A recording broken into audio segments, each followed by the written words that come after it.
హల్లెలూయా. ప్రభువైన యేసుక్రీస్తు అతి శ్రేష్టమైన నామంలో వీడియోని వీక్షిస్తున్న ప్రతి ఒక్కరికి నా హృదయపూర్వక వందనాలు. 10 నిమిషాలు దేవుని వాక్యాన్ని ధ్యానించుకుందాం. 2వ కొరింథీయులకు రాసినటువంటి పత్రిక 1వ అధ్యాయం 8, 9, 10 వచనాలు.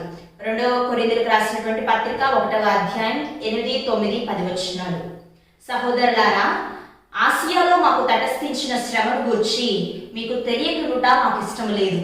అదేదనగా మేము బ్రతుకుదుమను నమ్మిక లేక ఉన్నట్లుగా మా శక్తికి మించిన అత్యధిక భారం వలన కృంగిపోతుంది. మరియు మృతులను లేపు దేవుని యందే గాని మా యందే మేము నమ్మిక ఎంచుకుంటున్నట్లు మరణమగుదుమను నిశ్చయము మా మట్టుకు మాకు కలిగి ఉండెను. ఆయన అట్టి గొప్ప మరణం నుండి మమ్మల్ని తప్పించును, ఇక ముందుకును తప్పించును. హల్లెలూయా. ఈరోజు మన ప్రసంగ అంశం ఒక విశ్వాసిగా లేదా ఒక క్రైస్తవునిగా మనం కలిగి ఉండవలసినటువంటి లక్షణాలు.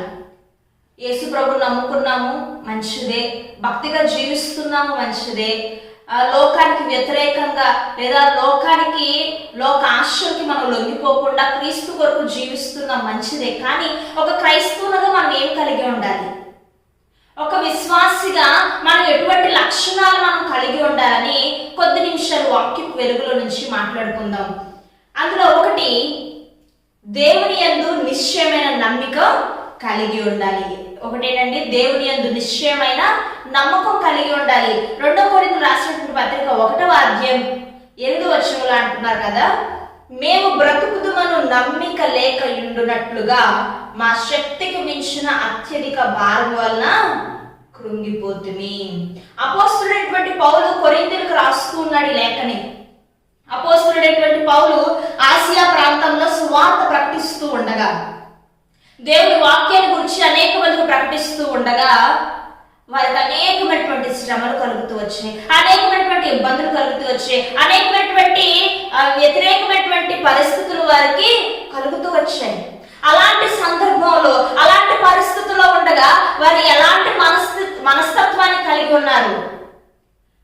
ప్రజల నుంచి వ్యతిరేకమైన భావన వారికి వస్తూ ఉన్నప్పుడు, పరిస్థితులన్నీ వారికి వ్యతిరేకంగా ఉంటున్నప్పుడు వారు ఎలాంటి స్థితిగతులు కలిగి, ఎలాంటి మనస్థితిని కలిగి ఉన్నారనే దాని గురించి ఈ కొరింథీ సంఘానికి అపోస్తలుడైనటువంటి పౌలు రాస్తూ ఉన్నాడు.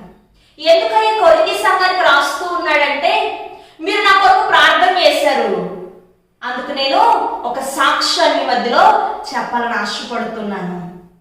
ఎందుకంటే అనేక మంది చాలా పరిస్థితులు గుండా వెళ్తూ ఉండవచ్చు, అనేక మంది అనారోగ్యం గుండా వెళ్తూ ఉండవచ్చు, అనేక మంది ఆర్థిక పరిస్థితులు గుండా వెళ్తూ ఉండవచ్చు, అనేక మంది చిన్న చిన్న వాటికే మనోవ్యాధులకి గురవుతూ ఉండవచ్చు. అందుకే ఈ లేఖను మీకు రాస్తూ ఉన్నాను. మేము ఎలాంటి పరిస్థితుల్లో ఉండగా, మేము ఎలాంటి స్థితిలో ఉండగా దేవుడు మాకు సహాయం చేశాడో నేను మీకు వివరించబోతున్నాను. ఎందుకంటే మీరు కూడా ఒక విశ్వాసిగా లేదా ఒక క్రైస్తవునిగా ఈ లక్షణాలు మీరు కలిగి ఉండాలని నా ఆశ అని కొరింథీ సంఘానికి అపోస్తలుడైనటువంటి పౌలు రాస్తూ ఉన్నాను ఈ లేఖని. ఈరోజు ఈ వాక్యాన్ని వింటున్న మనం, లేదా ఈ వాక్యాన్ని ధ్యానిస్తున్నటువంటి నేను కొన్ని పరిస్థితులు గుండా వెళుతూ ఉండవచ్చు, చాలా వేదనకరమైనటువంటి పరిస్థితులు గుండా వెళుతూ ఉండవచ్చు. అలాంటి పరిస్థితిలో మనం ఏమి కలిగి ఉండాలి? ఒక క్రైస్తవునిగా, ఒక విశ్వాసిగా మనం ఏమి కలిగి ఉండాలని అపోస్తలుడైన పౌలు మాట్లాడుతున్నారు. చూద్దాం. ఒకటి, నిశ్చయమైన నమ్మికను కలిగి ఉండాలంటండి. ఎలాంటి నమ్మిక? సాదాసీదా నమ్మిక కాదు, నిశ్చయముగా అంటే ఖచ్చితంగా నమ్మిక కలిగి ఉండాలి. ఎలాంటి నమ్మిక ఉన్నాడు తెలుసా? అత్యధిక భారం వల్ల కృంగిపోయారట.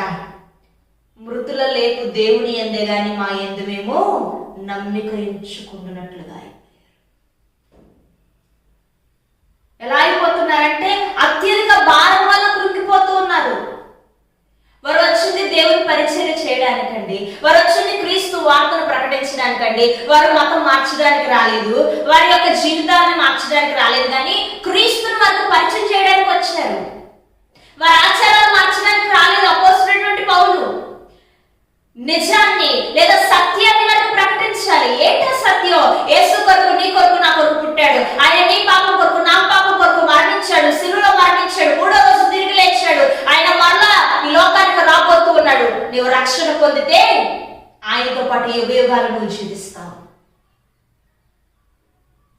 నీ శాపాన్ని బాపడానికి ఆనాటి కాలంలో యూదులు తమ పాపాన్ని పరిహరించుకోవడానికి ఏ కోడినో లేదా ఏ గొర్రెనో ఏ పశువునో ఏ శ్రేష్టమైనటువంటి పక్షినో వారు వధిస్తూ వచ్చేవారు. పాప పరిహారార్థ బలిగా వారు అర్పిస్తూ వచ్చేవారు. ఆనాటి కాలంలో యేసుక్రీస్తు పుట్టిన తర్వాత అలాంటి పాప పరిహారార్థ బలులు ఏమి ఇవ్వనవసరం లేదు. నీ కొరకు యేసయ్య బలిగా అర్పించబడ్డాడు. నీ పాపం కొరకు ఆయన పాపముగా మార్చబడ్డాడు. పాపిగా కాదు, పాపముగా మార్చబడ్డాడు. నీవు నేను భరించవలసినటువంటి శాపాన్ని ఆయన సిలువలో భరించాడు. తండ్రికి నీకు నాకు మధ్య ఉన్న ఎడబాటును ఆయన తొలగించాడు. మనము డైరెక్ట్ గా దేవుని సన్నిధికి వెళ్ళి ప్రార్థించవచ్చు. ఆనాటి కాలంలో ఎవ్వరు కూడా పరిశుద్ధ ఆవరణలోకి వెళ్ళేవారు కాదు. యాజకులు లేదా ప్రధాన యాజకులు పరిశుద్ధ స్థలం, అతి పరిశుద్ధ స్థలంలోనికి వెళుతూ ఉండేవారు. కానీ యేసుక్రీస్తు వచ్చిన తర్వాత ఆయన నీ పాపం కొరకు నా పాపం కొరకు మన శాపాన్ని బాపటం కొరకు ఆయన మరణించిన తర్వాత మనం అందరం కూడా డైరెక్ట్ గా ఆయన సన్నిధికి వెళ్ళే భాగ్యాన్ని ఇచ్చాడు అనే మాటలు ప్రకటిస్తూ ఉన్నారండి. ఆయన స్వస్థపరిచే దేవుడు, నీ జీవితాన్ని మార్చే దేవుడు అని ప్రకటిస్తూ ఉన్నారు. అంతే తప్ప ఎక్కడా కూడా అవతల వాళ్ళని బాధపరిచే మాటలు కానీ అవతల వాళ్ళని ఇబ్బంది పెట్టే పనులు కానీ వాళ్ళు చేయటం లేదండి. క్రీస్తు వార్తను ప్రకటిస్తూ ఉంటే వారికి అనేకమైనటువంటి శ్రమలు వస్తున్నాయి, అనేకమైన ఇబ్బందులు వస్తూ ఉన్నాయి, అనేకమైనటువంటి ప్రతికూల పరిస్థితులు వారు నడుస్తూ ఉన్నప్పుడు ఎందుకు ప్రభువా ఇలాంటి పరిస్థితి అని దిగులు చెందలేదు. కానీ మా యందు మాకు నమ్మిక లేదు. ఎందుకంటే వారు మమ్మల్ని పట్టడానికి వస్తున్నారు, వారు మమ్మల్ని చంపడానికి వస్తున్నారు, వారు అనేకమైనటువంటి ప్రయత్నాలు మా విషయంలో చేయాలని తలుస్తూ ఉన్నారు. ఆ తలంపు నుంచి మేము తప్పించుకోలేము. మా యందు మాకు నమ్మిక లేదు. కృంగిపోయిన స్థితిలో ఉన్నాం, వేసారిపోయినటువంటి స్థితిలో ఉన్నాం. కన్నీరు కార్చడం తప్ప వేరే మార్గమేమీ లేనటువంటి స్థితిలో మేము ఉన్నాం. అయినప్పటికీ కూడా మా యందు మాకు నమ్మిక లేదు. కానీ మేము నమ్మిన దేవుని యందు మాకు నమ్మిక ఉంది. ఎందుకంటే ఆయన ఒక్క మాట చేత సృష్టిని సృజించినవాడు, అనేక మంది రోగులు బాగు చేసినవాడు, చనిపోయిన లాజరును తిరిగి లేపినవాడు, అనేకమైనటువంటి అద్భుతమైన కార్యాలు చేసినటువంటి దేవుడు నా జీవితంలో చేస్తాడు. ఎందుకంటే నేను ఆయనను నమ్ముతూ ఉన్నాను, నిశ్చయంగా నమ్ముతూ ఉన్నాను. ఆయనను బ్రతికిస్తాడు. దేవుని ఎందే తప్ప మా మీద మాకు ఏమాత్రము కూడా నమ్మిక లేదు అని చెప్తూ ఉన్నారు. ఒక మాట ఉంటుంది కదా, నమ్ముట నీ వల్ల అయితే నమ్మువానికి సమస్తం సాధ్యమే. నువ్వు నమ్మగలవా? నీ విపత్కరటువంటి పరిస్థితుల్లో నీవు దేవుని నమ్మగలుగుతున్నావా? దేవుడు అడుగుతూ ఉన్నాడు ఈరోజు, నమ్ముట నీ వలనైతే నమ్మువానికి సమస్తము సాధ్యమే. నమ్మిక మాత్రం ఉంచు చాలు, ఆయన సమస్తములు కూడా చూచేటువంటి దేవుడై ఉన్నాడు. అపోస్తులైనటువంటి పౌలు అదే రాస్తున్నాడు కొరింథీ సంఘానికి. మేము కృంగిపోయిన స్థితిలో ఉన్నాము, కానీ మా యందు మాకు నమ్మిక లేదు, కానీ మేము దేవుని యందే నమ్మిక ఉంచాము. ఇది ఎప్పుడు రాస్తున్నారో తెలుసా అండి? ఈ లేఖ ఎప్పుడు రాస్తున్నారంటే శ్రమలో ఉండి రాయట్లేదు. ఆ శ్రమ నుంచి తప్పించబడిన తరువాత ఆ సాక్ష్యాన్ని రాస్తూ ఉన్నాడు పౌలు. కొరింథీ సంఘాన్ని బలపరచడం కొరకు తాను ఎదుర్కొన్నటువంటి పరిస్థితుల్లో దేవుడు ఏ రీతిగా విడిపించాడో రాస్తూ ఉన్నాడు. శ్రమలో కూర్చుని కాదు రాస్తుంది, విడిపించబడిన తర్వాత ఆ శ్రమలో ఉన్నప్పుడు ఎలాంటి మనస్థితిని కలిగి ఉన్నాడో రాస్తూ ఉన్నాడు. ఈరోజు నీకు శ్రమ వస్తుంది, నీకు ఇబ్బంది వస్తుంది, నువ్వు కరువులో లేదా ఇబ్బందుల్లో కూరుకొని పోతూ ఉన్నావు. ఈరోజు నీ మనస్థితి ఏంటి? ఎందుకు నమ్ముకున్న దేవుడిని అని అనుకుంటున్నావా? లేదా నా దేవుడికి సమస్తము సాధ్యమని నీ భారం ఆయన మీద వేస్తున్నావా? ఒక్కసారి నేను నువ్వు ప్రశ్నించుకో. ప్రియ సహోదరుడా, ప్రియ సహోదరి, ఒక విశ్వాసిగా మనం కలిగి ఉండాల్సినటువంటి మొట్టమొదటి లక్షణం నిశ్చయమైన నమ్మకాన్ని దేవుని ఎడల కలిగి ఉండాలి. ఒక రాజకీయ నాయకుడి దగ్గరకో లేదా ఒక అధికారి దగ్గరకో నువ్వు వెళ్ళి, అయ్యా నా పరిస్థితి ఇది, నా స్థితి ఇది, నువ్వు ఏదైనా సహాయం చేస్తావా అని అడగడానికి వెళ్ళినప్పుడు ఆయన చూద్దామంటే చాలు ఎంత సంతోషమో మనకి. ఎందుకంటే ఆయన చూద్దామంటే చేసేస్తాడు అన్న నమ్మకం. ఒక మనిషి మీద అంతగా నమ్మకాన్ని కలిగి ఉన్నావే, ఒక అధికారి మీద అంతగా నమ్మకాన్ని కలిగి ఉన్నావే, మంచిదే. కానీ నిన్ను సృజించిన దేవుని నువ్వు ఎందుకు నమ్మలేకపోతూ ఉన్నావు? ఆయన కార్యం చేయగలడని ఎందుకు విశ్వాసాన్ని కలిగి లేని స్థితిలోనే ఉన్నావు ఈరోజు? దేవుడు ప్రశ్నిస్తూ ఉన్నాడు. ఒకవేళ అలాంటి స్థితిలో ఉన్నావేమో, నమ్మలేని స్థితిలో ఉన్నావేమో, ఈ రోజే ఒక నిశ్చయానికి రా. ప్రభువా, నేను నిన్ను నమ్ముతాను, నువ్వు కార్యం చేయగలిగిన దేవుడు, నువ్వు కార్యం చేయగలిగిన దేవుడు నేను నమ్ముతానని ఈ రోజే దేవుడి సన్నిధిలో ఒక తీర్మానం చేసుకుంటా. నిశ్చయమైన నమ్మికని కలిగి ఉండాలి. 2 ఏం కలిగి ఉండాలంటే 2 కొరింథీయుల పత్రిక 1వ అధ్యాయం 10వ వచనంలో ఆఖరి మాట ఉంటుంది. ఆయన ఇక ముందుకును మమ్మను తప్పించునని ఆయన యందు నిరీక్షణ గలవారమై ఉన్నాము. హల్లెలూయా. దేవుని యందు మనము కలిగి ఉన్న నిరీక్షణ మనల్ని ఎప్పుడు కూడా సిగ్గుపరచదు. రెండోది ఏంటంటే దేవుని యందు నిరీక్షణ గలవారిగా ఉండాలి. ఎలా ఉండాలంటే దేవుని యందు నిరీక్షణ గలవారిగా ఉండాలి. ఒకటి, నమ్మే దేవుడు మంచిదే. ఒకవేళ ఆలస్యం అవుతూ ఉంది, నీ స్థితి ఏమీ మారలేదు, నీ పరిస్థితి ఏమీ మారలేదు, మళ్ళీ వెంటనే అయ్యో నేను ఇప్పుడు వరకు నమ్మాను కదా దేవుడేం చేయలేదు అబ్బా నిరుత్సాహపడదు. నిరీక్షణ కలిగి. నిరీక్షణ అంటే ఏంటి తెలుసా? వేచి ఉండడం. నమ్మితే మాత్రమే సరిపోదు, నిరీక్షణ కలిగి కూడా నీవు ఉండాలి. అందుకే ఒక మాట ఉంటుంది కదా, అబ్రహాము నిరీక్షణకు ఆధారము లేని సమయంలో దేవుడు నమ్మాడంట. ఎలాంటి ఆస్కారం లేదు. ఏంటి దేవుడు ఏం వాగ్దానం ఇచ్చాడంటే, నిన్ను అనేక జనములకు తండ్రిగా చేస్తాను, నీకు ఒక కుమారుని అనుగ్రహిస్తాను దేవుడు వాగ్దానం చేశాడు. నిరీక్షణకి ఆధారం లేదండి. వేచి ఉండడానికి ఎలాంటి ఆస్కారం లేనటువంటి సందర్భం అన్నమాట అది. అలాంటి సందర్భంలో కూడా అబ్రహాము దేవుని నమ్మాడంట. ఈరోజు నిరీక్షణకు ఆధారం లేనప్పుడు నువ్వు దేవుని నమ్మగలవా? అంటే ఏంటంటే నిరీక్షణకు ఆధారం అంటే షడ్రకు, మేషకు, అబేద్నెగోలు అగ్నిగుండంలో పడవేయబడాలి.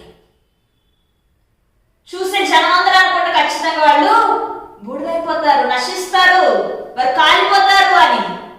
ఎవరికి నిరీక్షణ లేదు దేవుడు చేస్తాడని. వారు కూడా ముగ్గురు ఏం నిర్ణయించుకున్నారంటే, మేము బ్రతికితే దేవుని కొరకే, చావైన దేవుని కొరకే. ఆయన మమ్మల్ని రక్షించకపోయినప్పటికీ మేము ఆయన కొరకు నిలబడతాం.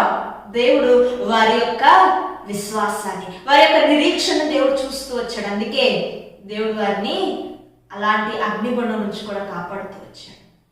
నిరీక్షణకు ఆధారం లేనటువంటి సందర్భంలో నువ్వు దేవుని నమ్మగలవా? ఈరోజు దేవుడు ఇచ్చిన వాగ్దానం ఆలస్యం అవుతుందని నిరాశ చెందుతున్నావేమో ప్రియ సహోదరి. దేవునితో మాట్లాడుతూ ఉన్నాడు.